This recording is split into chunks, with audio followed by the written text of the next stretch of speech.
Picture the Olympic Games, the roar of the crowd, the crack of the starting gun, the fluttering flags, the gleaming gold medals. Everyone knows athletes win medals for running, jumping, swimming, and lifting. But what if I told you there was a time when painters, poets, architects, composers, and sculptors could stand on the same podium and be awarded Olympic medals too? From 1912 to 1948, the modern Olympic Games didn't just celebrate the human body, they also celebrated the human imagination. For 36 years, the Olympics officially handed out gold, silver, and bronze medals in 5 artistic disciplines: architecture, literature, music, painting, and sculpture. Today, we're going deep into this forgotten chapter of Olympic history: why it started, how it worked, some of the strangest and most beautiful entries, and why the world's biggest sporting event quietly erased its own art competitions from the record books.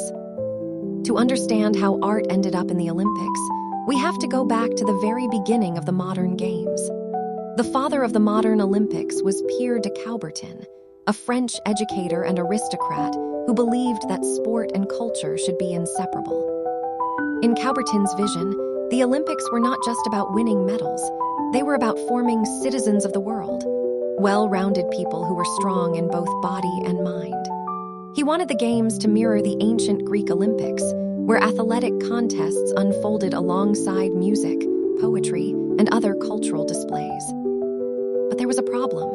The early modern Olympics, starting in 1896, were almost entirely focused on physical competition. There were no medals, no official competitions, and no real space for artists. So in 1912, at the Stockholm Games, Coubertin finally pushed his dream into reality. For the first time, artists were invited to enter the Olympics, not as spectators, but as official competitors. The 1912 Stockholm Olympics became the testing ground for something completely new: official Olympic medals for artistic works inspired by sport. The rules were strict, but the idea was simple.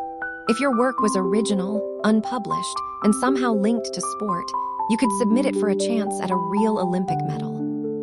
Entries poured in, mostly from Europe, across the 5 categories: architecture, literature, music, painting, sculpture.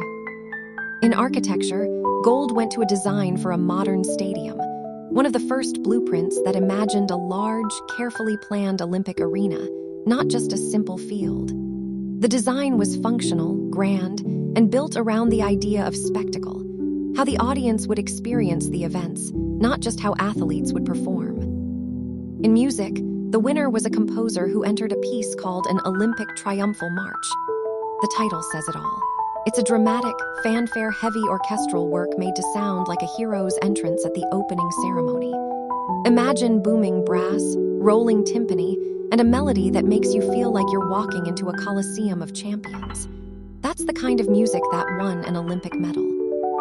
Painting and sculpture both focused on the human body in motion: sprinters, jumpers, wrestlers, rowers, and more. In painting, jury members praised works that captured the energy and tension of sport, sometimes in the style of classical friezes or modern-era oils.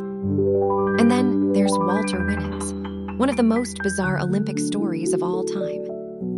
Walter Winans was an American sharpshooter competing in the 1912 Stockholm Olympics.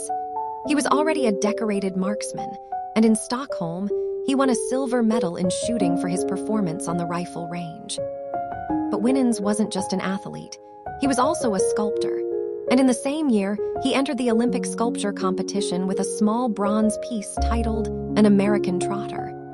The sculpture shows a horse-drawn chariot in mid-motion, the horses straining forward, the wheels blurred by speed.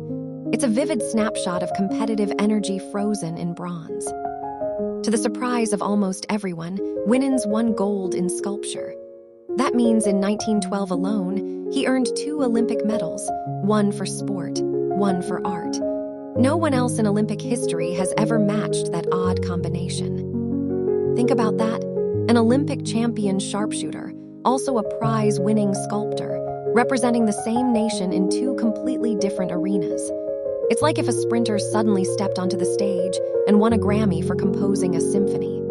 That's the kind of contradiction that made the art competitions so fascinating and so controversial. The Olympic art competitions didn't just exist as a one-off experiment. They continued for decades, evolving slightly with each games. Over time, the rules were tightened and the categories expanded. Here, how they worked in practice. All works had to be original and unpublished. No reusing old paintings or re-registering old musical pieces. The subject had to be directly inspired by sport. A generic landscape wouldn't qualify. A poem about a marathon, a symphony about victory, a sculpture of a wrestler, that would. Artists had to prove they were amateurs. That meant no professional illustrators, no paid composers writing for film, no architects making money from their designs. The Olympic Committee wanted pure creators, not people who relied on their art for a paycheck. By the time the 1928 Amsterdam Olympics rolled around, the art competitions had become quite detailed. Architecture was split into design, individual buildings, and town planning whole districts or Olympic villages.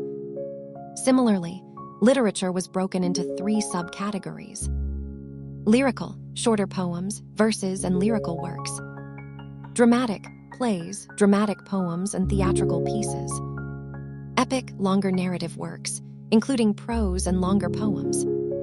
In other words, poets competed against playwrights, and playwrights competed against novelists, all trying to write something inspired by sport, all under the shadow of the Olympic rings.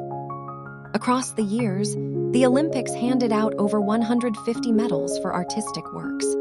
Some of the biggest names of the era submitted entries, hopping for the prestige of an Olympic crown on top of their usual accolades. But the more the competitions grew, the more problems popped up. One problem was judging. How do you compare a painting of a sprinter to a full-length epic poem about the Olympics? How do you judge a futuristic stadium design against a classical sculpture of a discus thrower? Different juries, different tastes, and sometimes, the judges simply couldn't agree. There were years when no medals were awarded in certain categories. In other years, the juries were so divided that they ended up giving out only silver or only bronze, with no gold at all. The podium sometimes looked awkwardly empty, despite hundreds of entries. Then there was the issue of professionalism. The Olympic ideal of amateurism demanded that athletes compete without being paid. But many of the artists who entered the art competitions were already professional painters, composers, architects, or writers. They were making a living from their craft. Critics argued that rewarding them with Olympic medals went against the very spirit of the Games. Some committees even started to worry that the art competitions were becoming more about networking and prestige than real sporting themes. It felt, to many officials, like a backdoor way for established artists to get an extra glittering title on their resumes. By the 1948 London Olympics, the cracks in the system were obvious. The world had just come through 2 devastating world wars, and the Olympics themselves were struggling to rebuild. The International Olympic Committee decided that the art competitions were no longer worth the hassle. There were several reasons behind the decision. The amateurism conflict made it hard to justify giving medals to professional artists. The judging process was messy, inconsistent, and sometimes humiliating for the committee. The logistics of handling thousands of paintings, manuscripts, blueprints, and musical scores were becoming more complicated than running the sports themselves. In 1954, the IOC made it official. The art competitions were dropped from the Olympic program. The medals awarded between 1912 and 1948 were stricken from the official medal tables. The records were scrubbed, the statistics were rewritten, and the art competitions were quietly erased from the story the Olympics tells us today. It's almost as if the world decided that the Olympics were only about sporting performance, not about culture, beauty, or imagination. At least, that was the official story. Even though the medals were canceled, the spirit of Olympic art never completely disappeared. Every modern Olympic host city now runs massive cultural programs alongside the Games. There are festivals, Exhibitions, concerts, and design showcases that celebrate the meeting of sport, local culture, and creative expression. In many ways, these programs feel like a modern echo of the old art competitions, just without the medals. Artists still create works inspired by the Olympics, sculptures for city plazas, digital murals on buildings, and even large-scale installations in Olympic villages. Musicians write themes for the opening and closing ceremonies. Architects design stadiums that become landmarks long after the games are over. Some historians argue that the original art competitions were a kind of blueprint for how sport and culture can share the same stage. If you look closely, the idea that the Olympics should be more than just sports has never really died. It just changed forms. Here's a fun thought experiment. What if the Olympics brought back art competitions today? Not in the 1920s style format, but in a modern, digital world. We might see digital painters creating AI-assisted posters and concept art for the games. Sculptors and 3D artists designing virtual and physical monuments. Composers submitting original scores for the opening ceremony or national team themes. Writers entering short stories, poems, or even scripts inspired by real Olympic athletes. Architects submitting futuristic designs for sustainable stadiums, eco-villages, or even virtual reality arenas. In that world, an Olympic medal wouldn't just be for the fastest runner or the strongest lifter. It could also go to the person who created the most powerful image, the most moving piece of music, or the most imaginative story about human struggle and triumph. That's exactly what the original art competitions tried to do. Treat the mind, the heart, and the imagination as equal partners with the body in the theater of sport. So the next time you watch the Olympics, remember, there was a time when the podium wasn't only filled with athletes. It also held painters, poets, architects, composers, and sculptors, people who were celebrated not for muscle, but for vision. The medals they won have been erased from the official records, but the stories behind them are still out there, waiting to be rediscovered. If you enjoyed this deep dive into a forgotten corner of Olympic history, smash that like button, subscribe to the channel, and hit the bell so you don't miss the next weird fact from the past. In the comments below, tell me, if the Olympics brought back art competitions today, which category would you want to win? Painting, music, literature, architecture, or sculpture?